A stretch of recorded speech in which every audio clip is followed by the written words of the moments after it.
My name is Henry Walters. I'm 72 years old, and until a few months ago, I believed I had raised a good son. I believed that after my wife passed away, my boy would be my comfort in my final years. But life has a strange way of revealing truths, sometimes in whispers, sometimes in storms. And for me, that truth came one afternoon, when I found my son counting the money I'd saved for my own funeral. Before I tell you the whole story, I want to thank everyone who listens to stories like mine, stories of fathers, mothers, and the quiet things we hide behind our walls. If you're new here, make sure to subscribe and leave a like, because every story I tell comes straight from the heart. I want people to remember, no matter how old we grow, we still bleed, we still love, and yes, we still get betrayed. Now let me take you back. The house had fallen silent ever since my wife, Margaret, passed. She was the sound of every laugh in this old place. The creak of her rocking chair, the clink of her teacup in the evening, all gone. And after the funeral, the house just echoed. My son Daniel came to visit less and less. He said work kept him busy. But I always told myself, he's got his own life now. Don't burden him, Henry. Still, I made it a habit to call him every Sunday. Just checking in, I'd say. He'd reply with a rushed, "Yeah, Dad, I'm good. Gotta run." A minute or two, then silence for another week. I tried to be understanding. I told myself that's what good fathers do. They don't demand, they wait.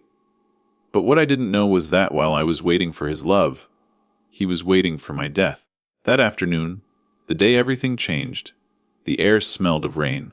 I'd gone to the pharmacy, picked up my pills, and came home quietly, like every other day. I left my umbrella by the door, and when I walked into the living room, I heard something.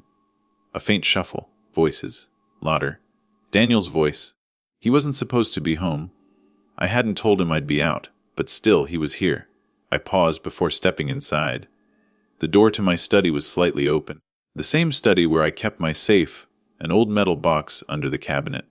My hand started to tremble. Something in my gut told me not to go in. But a father's instinct doesn't let you look away. I leaned closer, and through that small gap, I saw my son sitting on the floor with my funeral money.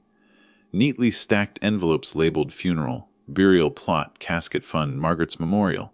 He wasn't crying. He wasn't touched. He was smiling, counting each note like it was his prize. 2,000 to 3,000, almost there, he whispered. A friend of his, a tall man I'd never seen before, said, "So this old man really kept that much. Guess you won't have to wait long, huh?" And Daniel chuckled. He actually laughed. "Yeah," he said.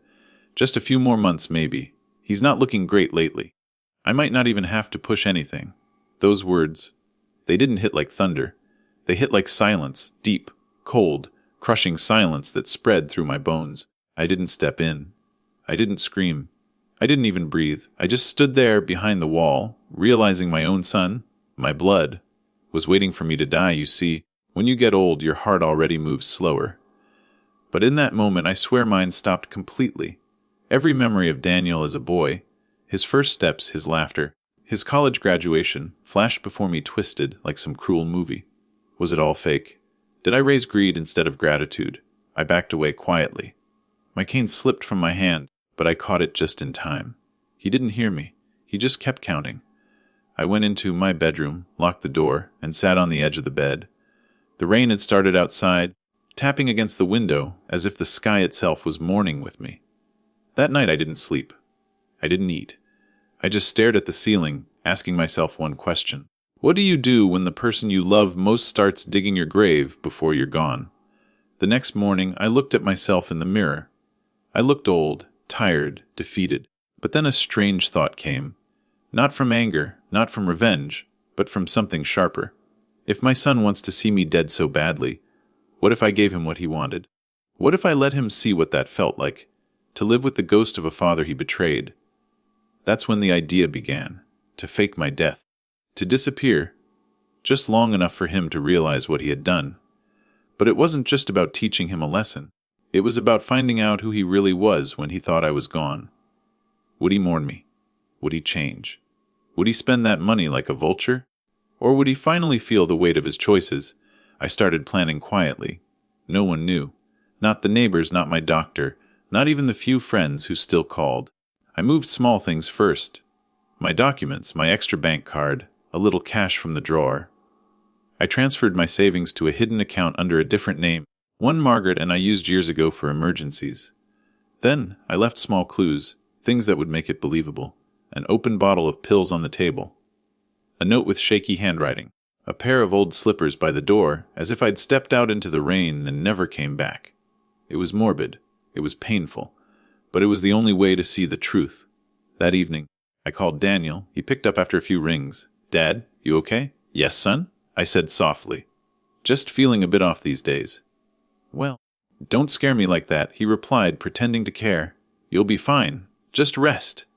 His tone was casual, too casual for a son who should care, and that told me everything.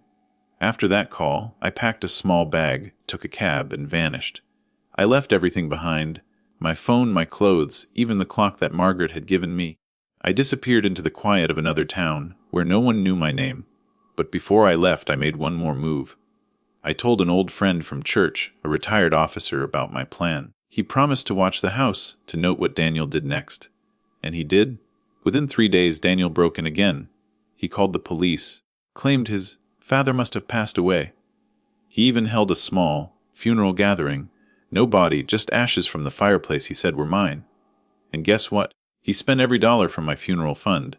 I was dead to him, officially, legally, emotionally, but I was alive, watching from afar. And as I sat in that small rented room 2 towns away, I whispered to myself, "You wanted your father gone.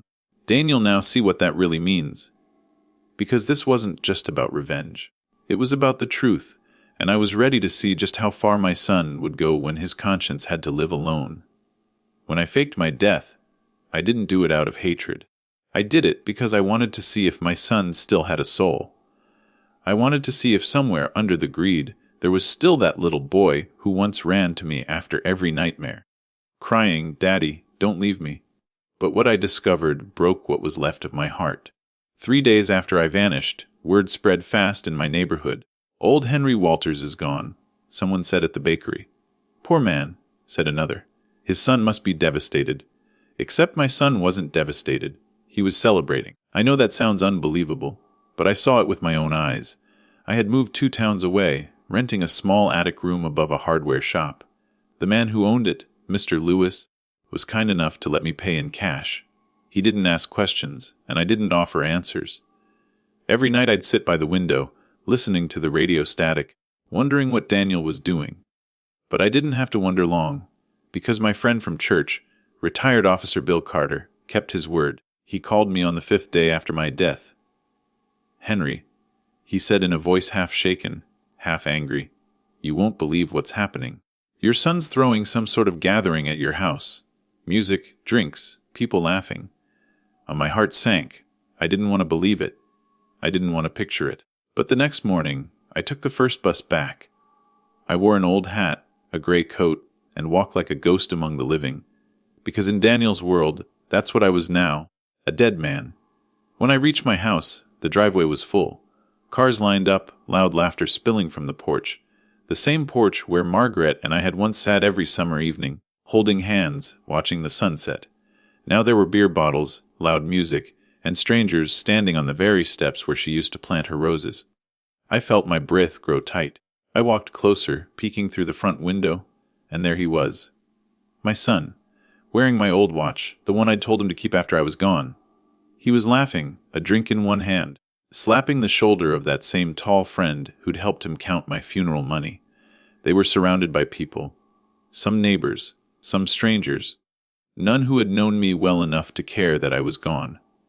On the wall behind him hung a framed photo of me and Margaret. Someone had placed a cheap candle in front of it, like a mockery of grief, and beside that photo, my funeral envelopes, now empty, scattered on the table like trophies. I felt something inside me crack, not anger, not pain, something heavier. A father's disappointment, maybe. The kind that settles deep and doesn't go away. I wanted to burst in, to scream, to shake him, to ask him why, but I didn't, not yet, because I wanted to see how far he'd fallen. So I waited until night, until the music faded and most of the guests left. Then, around midnight, Daniel stumbled out to the porch, drunk, laughing to himself. He sat on the steps, staring at the garden his mother had loved, and muttered, "Finally, no more waiting." No more pretending. Those words burned into me. No more pretending. Pretending what, Daniel? Pretending to love your father. That was the moment I knew. The son I had raised was gone. All that was left was a stranger wearing his face. I took a deep breath, straightened my coat, and walked up the path. Each step echoed in my ears. My cane tapped against the stones louder and louder until he noticed. He turned, squinting in the porch light. Who the hell? His words froze. His face went pale. The color drained from his cheeks as he stared at me like he'd seen a ghost. And in a way he had. Hello, Daniel, I said softly. His mouth opened, but no words came out. He stood up so fast he almost tripped. Dada. But. You, they said. I know what they said. I replied, my voice calm but heavy. They said I was dead, and I wanted to see how that would make you feel. He backed away, his eyes wide. Dad, I can explain. I raised a hand. Don't. Not yet. I stepped inside the house. Every corner looked different. My memories had been replaced by his greed. The photo albums were gone from the shelf. My wife's china set missing. Even my reading glasses tossed aside on the table, as if they meant nothing. The silence between us was deafening. Finally, he spoke. I didn't mean. I thought you were dead. I interrupted. You were counting my funeral money while I was still breathing, Daniel. What exactly did you mean to do? He looked away, rubbing his face. I was desperate, Dad. The debt's the rent. I didn't know what else to do. So you waited for me to die, I said quietly. You didn't ask for help. You just waited. He started pacing. You wouldn't understand! You and Mom had everything handed to you. I've been struggling for years. Everything handed to me. I repeated, my voice rising. I worked 40 years in that factory, Daniel. Your mother cooked, cleaned, and raised you on next to nothing. We gave you everything we could. He slammed his fist on the table. Well, it wasn't enough. Those words, that tone, that was the moment I stopped seeing him as my son and started seeing him as the man who buried me while I was still alive. You faked your death, he said suddenly, his tone bitter now. You wanted to trick me. I looked him straight in the eye. I didn't trick you, son. I revealed you. For a long moment, neither of us spoke. Only the clock ticked, the one thing he hadn't sold yet. Tick, tick. Like a countdown between father and son, life and betrayal. I finally said, you had a choice, Daniel. You could have mourned me. You could have found redemption. But instead, you celebrated. You turned my funeral into a party. He slumped into the chair, face buried in his hands. Dead, please, I messed up. I know I did. But I didn't mean for it to go this far. I sighed. I used to think people only hurt others when they didn't love enough. But now I see, sometimes they hurt you because you loved too much. I turned to leave. But before I did, I stopped by Margaret's photo. Her gentle smile looked back at me, almost forgiving, almost knowing. I whispered, you were right, dear. We raised him with too soft a heart. Then I looked at Daniel one last time. He looked smaller somehow, not because of age, but because of guilt. I wanted to hug him, to tell him it was okay. But the pain ran too deep for that. You have to live with what you've done now, I said quietly. He looked up, tears in his eyes. Where are you going? I smiled faintly. Back to the land of the living. And then I walked out. That night, I didn't go back to the attic. I walked aimlessly through the streets, under the yellow lamps and the cold wind. I felt both free and broken. I had faked my death to find truth, and I found it. But truth doesn't heal. It cuts. I realized that maybe this wasn't the end of the story, because what Daniel did next would decide whether he could ever be my son again, and part of me, foolishly, painfully, still hoped there was redemption left in him. After that night, I told myself I was done. Done with the pain. Done with the disappointment. Done trying to understand how my own son could turn into a stranger. I had already faked my death once. Now I wanted to live it for real, away from everything and everyone who knew me. But Fady has a cruel sense of timing, because just when I started to heal, he found me. It was 2 weeks later. I had settled into a quiet rhythm in that attic above the hardware shop. Each morning, I'd walk down to help old Mr. Lewis organize nails and paint cans. He paid me a few dollars, enough for coffee and bread. Simple life. Peaceful. In the evenings, I'd sit by the window and watch the world go by.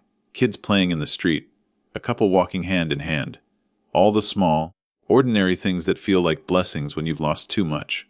Then one morning, a Sunday, I heard footsteps coming up the stairs, slow, hesitant ones. And then a voice. Dad. The sound nearly stopped my heart. It was him. Daniel. I froze in place, the screwdriver still in my hand. How had he found me? I hadn't told anyone, not even Bill, where I was staying. When I turned around, there he stood. Thinner, paler, eyes hollowed by something I couldn't name. He looked like a ghost himself. And yet, when he saw me, tears welled up instantly. Dad, he whispered, voice trembling. You're alive. I didn't say anything at first. I just watched him, the same way a wounded animal watches the hand that hurt it, unsure if it's about to be struck again or saved. Finally, I said, What do you want, Daniel? He took a deep breath, stepped closer. I came to apologize for everything, for what I did. I was wrong. I know that now. He dropped to his knees. I haven't slept since that night. I see your face every time I close my eyes. I stared at him, trying to feel what a father should feel. Pity, forgiveness, relief. But there was only numbness, like my heart had gone quiet. Why now? I asked. He hesitated. I've lost everything, he said finally. The money's gone. My job too. I couldn't handle the guilt. I told people what happened. Everyone turned their backs on me. I sighed. So you came here because you lost your comfort, not because you found your conscience. He looked up sharply. No, Dad, please. I mean it. I need to make things right. I want to help you, take care of you, like I should have before. He reached for my hand, but I pulled it back. Care, I repeated. You threw a party the day you thought I died, Daniel. You stood where your mother's roses grew and laughed. You spent the money she and I saved for peace, and turned it into sin. Oh, tears spilled down his cheeks. I know, he sobbed, and I'd give anything to undo it. There was silence for a long time, the kind of silence that makes you hear your own heartbeat. Finally, I said softly, You can't undo death, Daniel. Not the fake one, and certainly not the real one. He nodded, shaking, wiping his eyes. Then he whispered something that chilled me. I didn't just come here for forgiveness, Dad. I came because someone's after me. I frowned. What do you mean? He looked terrified. The kind of fear that lives in your bones. That friend who helped me count your funeral money. Mark. He's been blackmailing me. Says I owe him a cut. He found out you're still alive. He wants the rest of the money, or he'll come after both of us. I stood still. So this wasn't just guilt. It was fear that brought him here. You brought danger to my door now, too, I said quietly. Dad, I didn't mean to. Please, I need help. In that moment, I didn't know whether to laugh or cry. My son, the same man who'd betrayed me, now came to me for protection. A father's curse. I suppose no matter how much your child hurts you, your instinct is still to shield them. I sat down slowly on the edge of the bed. Listen to me, Daniel. You made choices that brought you here. I can't fix your past, but I'll help you face what's coming. If you're willing to change. He nodded quickly, desperate. I'll do anything, Dad. Please, just don't turn me away. That night, we stayed up talking. Not as father and son, but as two broken men trying to find a way out of their own mistakes. He told me everything. About the gambling debts, the fake loan, the lies. He said he thought I'd die soon, and that the money was his inheritance anyway. Every word felt like another knife. But I listened, because sometimes listening is all a father can do when love has already turned to ashes. By midnight, I felt something shift in me. Not forgiveness, not yet, but a flicker of compassion. Because beneath all the ruin, I saw a frightened child again. Around 2 a.m., there was a knock on the door downstairs. 3 slow knocks. Then silence. Daniel froze. Dade, he whispered, eyes wide. That's him. I stood up, heart pounding. Mr. Lewis was gone for the weekend. It was just the two of us. Stay here, I said firmly. I took my cane, walked to the door, and cracked it open just enough to see. A shadow stood there, tall, broad, wearing a hood. Evening, old man, the voice said. I'm looking for your son. I didn't answer. He pushed the door harder. Don't play dumb. I know he's in there. Tell him he's got one last chance to pay up before I make it personal. Then he laughed. That same cruel laugh I'd heard through the study door weeks ago. Mark. I closed the door gently, locked it, turned back to Daniel. He was shaking. Dad, I'm sorry, I didn't think he'd... Enough, I said sharply. I grabbed the phone and called Bill Carter. Even in his retirement, he still had contacts in the force. Within an hour, the police came quietly and took Mark in for questioning. Turned out he'd been scamming several families in town, and Daniel's confession helped them close the case. When it was over, Daniel sat on the bed, head in his hands. "Why did you help me?" he whispered. "After everything I did, why didn't you just let him have me?" I looked at him, the weight of years in my eyes. "Because I'm your father, and a father's love doesn't disappear, it just hurts." For the first time, he truly cried. Not out of fear, not out of guilt, but out of something purer, remorse. He said, "I wish Mom were here. I'd tell her I finally understand what she meant when she said, 'The world doesn't owe you, son, but love will try to save you anyway.'"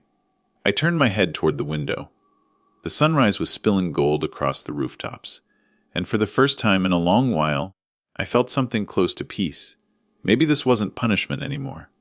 Maybe this was redemption for both of us. As Daniel left that morning, I said one last thing. "You'll need to earn back your life, son. Not by saying sorry, but by living better than you did before. Go fix what's broken, and don't come back until you've built something worth forgiving." He nodded, eyes red but determined.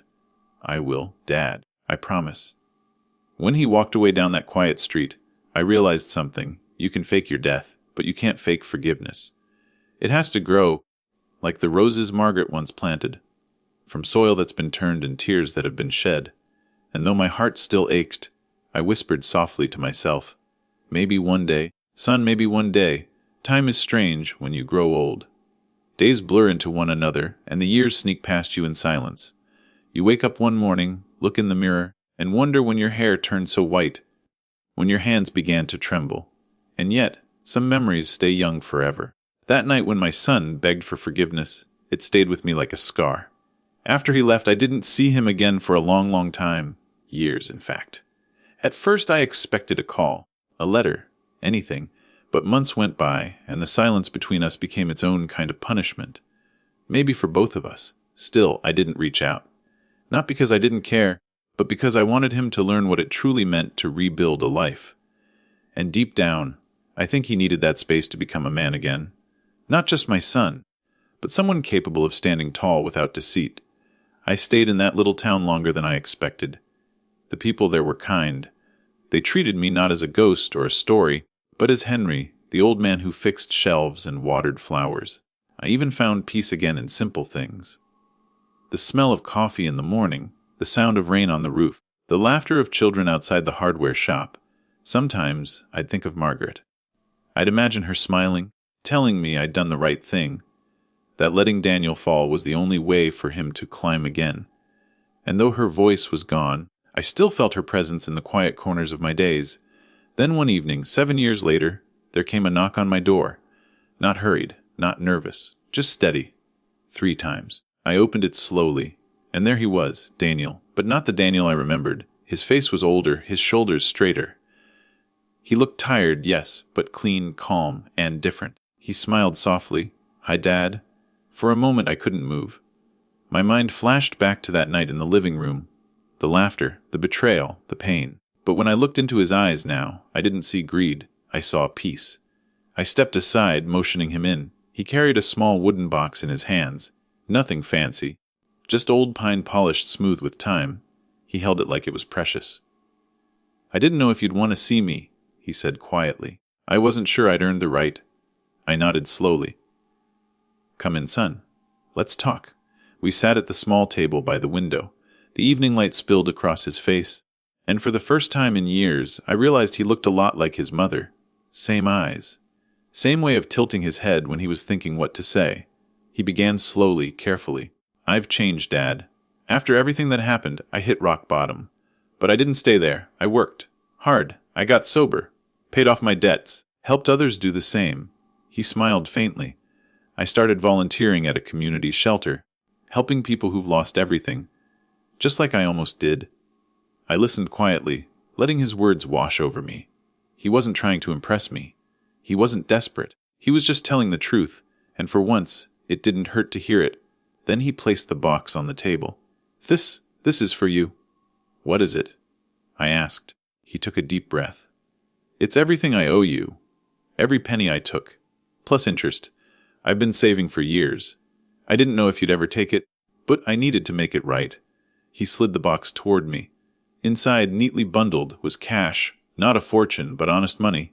There was also something else, an old photo of me, Margaret, and a young Daniel at the seaside. We looked happy, sunburned, and alive. He pointed to it, eyes glistening. I kept that photo on my desk every day. It reminded me what I destroyed and what I wanted to rebuild. For a long while, neither of us spoke. Only the sound of the clock filled the room, the same rhythm that had once counted down the silence between us. Finally, I said softly, "Son, money can't buy forgiveness." He nodded. "I know, Dad. That's not what this is for. It's just a start. A way to show I understand now what love really costs." I closed the box, my hands trembling slightly. Then I looked up at him and said, "Do you forgive yourself?" He hesitated, then whispered, "I'm trying to." Every day? That answer, it broke me a little. Because I realized forgiveness isn't something you give once. It's something you practice, like breathing, like faith, like hope. I stood up slowly, went to the cupboard, and took out 2 cups. "Then let's start over," I said. He looked at me confused. "Coffee or tea?" He laughed, a small, honest laugh. "Tea, please." Just like Mom used to make. And that's how our healing began. Not with apologies or grand speeches, but with 2 cups of tea shared between a father and a son who had both learned what loss really means.